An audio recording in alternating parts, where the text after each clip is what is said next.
あの時の雑誌連載から裏原宿の歴史を探る、今回もキューティーで連載していた HFA を振り返っていきたいと思います。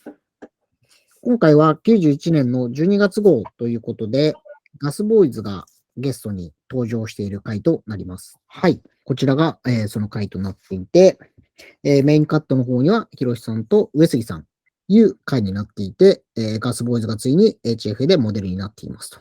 HF も下品になってしまったと思いでしょうか、なかなかどうして上品じゃありませんかということで、ガスボーイズが紹介されているという回になります。で最終的には3ピースのバンドと 2MC と 1DJ になるっていう構成に変わっていくと思うんだけど、最初は88年、柏で小学生の同級生だった上杉さんと今井さんが結成しますと。駅前で上杉さんがスケボーをしているときに、チェコビューティーさんと知り合うと。で、そこから仲良くなっていて、当時、そのチェコさんがインクスティック芝浦ファクトリーでバイトをしていましたと。あ、そうなんですか？で、遊び来ないって言って、遊び行くようになり、そこで、近田さんとかタイニーパンクスさんとかがライブをしていて、それを見ることになると。じゃあ、そのインクスティックで、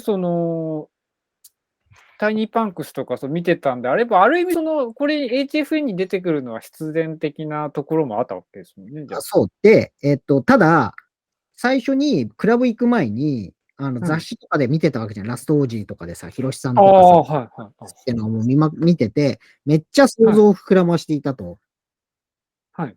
めちゃくちゃかっけえんだろうなと思って行ったら、そんなことなくねってのが、俺らの方がいけんじゃないっていう感じ。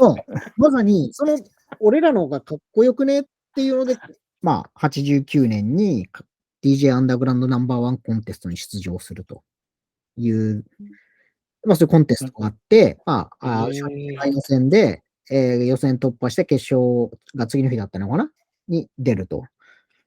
ここで、ムロさんとか、そういう、石 D さんとか、そういうような人たちが、みんな初期のヒップホップの人たちっていうのが一堂に会していたっていうような時代。で、これが91年じゃない。はい。で、91年は、それこそ須永さんのプロデュースで CD デビューしてるのよ。須永さんはドクホリデーでしょ。ドクホリデーですね、この頃。強烈オゲレツレッドゲットイルでしたっけ最初の。はい。あれをデビューしたのが91年じゃない。初めはじゃあ、須永さんとダブマスター X のプロデュース。そう。プロデュースは須永さんで、ミックスがダブマスター X で。ミックスが。その CD のライナーノーツ書いてるのはヒロシさんなのよ。あ、そうなんですね。でも結構な布陣でデビューしてるっていう。いや、めちゃくちゃすごいメンバーを揃えて、で、しかもそのライナーノーツの中に1枚真ん中にイラストがあったの覚えてる？なんかあるのよ。はい。これ後で動画の時載っけるけど、それはスケシンさんが書いてるのよ。超豪華メンツじゃないですか。なので、プロデュースが、須永さんですと。で、ミックスに宮崎さん、ダブマスター X ですと。で、ヒロシさんがライナーのを使いて、スケチンさんがジャケットのイラストとかも、表じゃないけど、中のイラストとかも描いてると。で、まさに、ここの記事にもある通り、次の年に、ココバットをフューチャリングして、モシュベンジョ。そのガスボーイズっていうのが、俺たちの方が、これ、かっこよくできんじゃねっていうところが、やっぱり第一世代から第二世代っていうところの切り替わりであって、で、スチャダラとガスボーイズっていうのが、その第二世代の、一番なんていうのかな、アイコンというか、キャッチーなグループとして挙げられるんだけど、前も話したように、やっぱりスチャダラとガスボーイズってなんつうのかな、ある意味対極というか、一番わかりやすく言うと、この前の YouTube 見ればわかるけど、写真の雰囲気がもう上品下品みたいなところで分けられるのが一番わかりやすい。スチャダラ方がちょっとまあ洗練されてますよね、センスが。まあ上品だよね。上品ですよね。うんちょっとなんか悪ガキ感ありますよね、ガスボーイズ。で、これも前言ったように、やっぱちょっとメジャー感もあるんだよね、スチャダラって。だけど、ガスボーイズに関しては、もうザ・ストリートっていうか、まさにアンダーグラウンドみたいなところを感じる、この、生きの良さというか。で、ここでココバットの公衆便所で、で、92年ずっとあれですよ。チッタでのビースティの前座はガスボーイズだったっていうのはもう、有名な話ですよね。ちなみにこれ、ローリングスのアイテム着てるのってなんかあれなんですかね。これでも、ヒロシさんのスタイリングなんじゃないかな、割と。ああ、そうなんですね。これは、アメリカ行った時に買ってきたものを着せてるって感じじゃない？そう。で、スキューシー着て、で、ラガーシャツ着てみたいな。あ、じゃあこれは別に、ガスボーイズの方たちのあれってわけではないってことですね。まあ、色だけじゃない。赤は上杉さん、青は今井さんっていうのは。そうそうそうそう。これはもうトレードマークだから。そうなんだよね。昔からっていうか、なんか結構、なんだっけかな、宝島かキューティーか、ファインか、その辺で結構ガスボーイズ、今井さん、上杉さん、バリケンさん結構、ちょこちょこ出てるんだけど、やっぱその当時からブルーとレッドっていうイメージがこうつけられてるっていうのが面白いよね。まあ、ベースボールキャップだけど、主に。やっぱ何がストリートかっつうと、やっぱ俺は個人的には上杉さんと今井さんの、このね、スタイリング写真だと割とルーズな感じのシルエットで、ちょっとヒップホップ感を思わせる、バランスにはなってくるんだけど、この当時かちょっとその前なのかの今井さん、上杉さん見ると、やっぱね、ちょっとアメカジとか、渋カジとか、なんかサーフとか、なんか言ったらチーマーとか、なんかね、その辺のこう、雰囲気を感じる、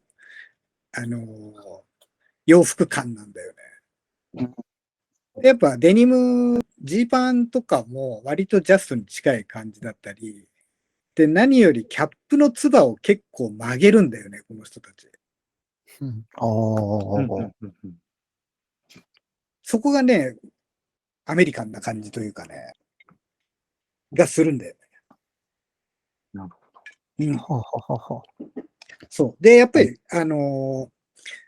今井さんはまあもちろん言うまでもなくなんだけど、スニーカーとかね、この時から大好きっていうのは、まさに古着屋でまだ、ヴィンテージスニーカーとかが扱ってた、まだスニーカーブーム前だからさ。まあ、もう80年代後半、90年代時点でナイキって別にそんな人気ブランドでも何でもなかったから。いやー、ナイキ出てこないね、ここ。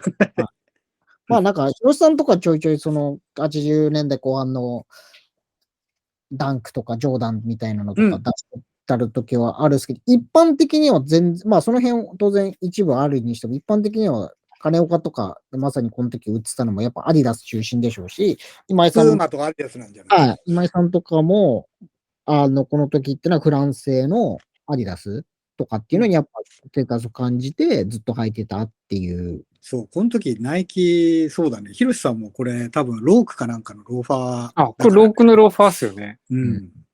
なんか多分レディステディゴーとかのあれですよね。ここってのガスボーイズの中でもまだすごい裏腹文脈に近い時代なんですよね。一般的にこうガスボーイズでイメージするのってファインナイトとかの方に行くと思うんですけど、活動拠点がその新宿から六本木とかに変わっていって、ああいうファインナイト的な方向に、まあシフトってわけじゃないでしょうけど、そっちの方向にイメージが変わっていきますよね、ガスボーイズは。今井さんの文脈でいくと、後にアトモスの初代店長になり、マットフットとかもやろうっていうのが、まあ、まさにあの時のストリートの時代に、前世紀には、それアトモスとかマットフットっていうところで、まあ、スニーカーシーンにまた。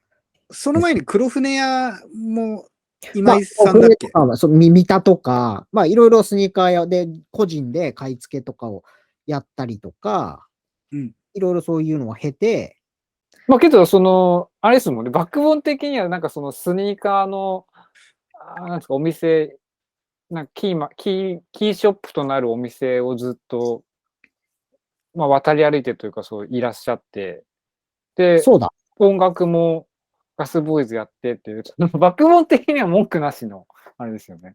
そうだね。まあドフットみたいなブランドやる人として。うん。だからね、個人的には初期のね、アトモスってすごいなんかちょっと懐かしい感じがしたんだよね。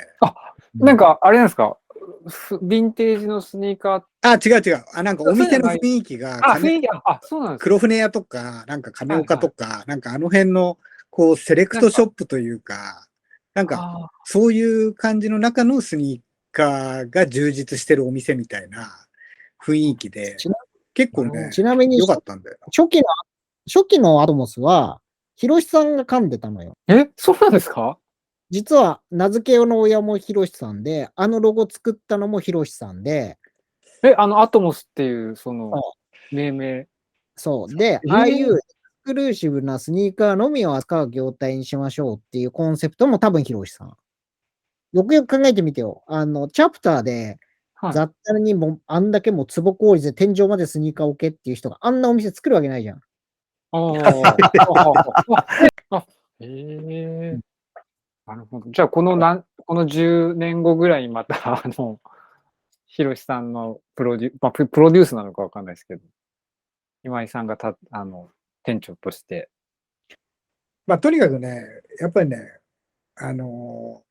なんつうのかな。俺、東京の人じゃないから、で、関東で、埼玉だったから、まあ、柏も一応千葉で、関東のローカルシティみたいなところがあったから、なんかね、ガスボーイズのその存在というか、まあ、ちょっと、こう、上の人たちで、まあ、ちょっと怖いんだけど、めちゃめちゃかっこいいみたいなところがあり、で、ファッションセンスも結構あって、なところで、すごい親近感みたいなのが勝手にこうあったよね。っていうのがすごい当時は思ったかな。そう。だし、本当になんか、もっと評価されて叱るべきってよく言われますいや、本当に。ですよ。間違いないですよね。うん。そう。この時代にね、ここまでの、こう、活動してたの、して作品出して、っていうのはね、結構すごいよ。でやっぱ影響を受けた人もめっちゃいるから、すごいとしては。それがすごい。多いっすよね。っていうところかな。そうですね。まあ、あとは一個、この、最後におまけとして、今回の HFA で、隠れ注目点は、こう2号さんが映ってるっていうことじゃない。このガスボーイズに紛れて何気に2号さんがスンとこう。2回目の登場になってますからね、2号さんは。では、また来週。はい。ありがとうございます。お疲れです。はい。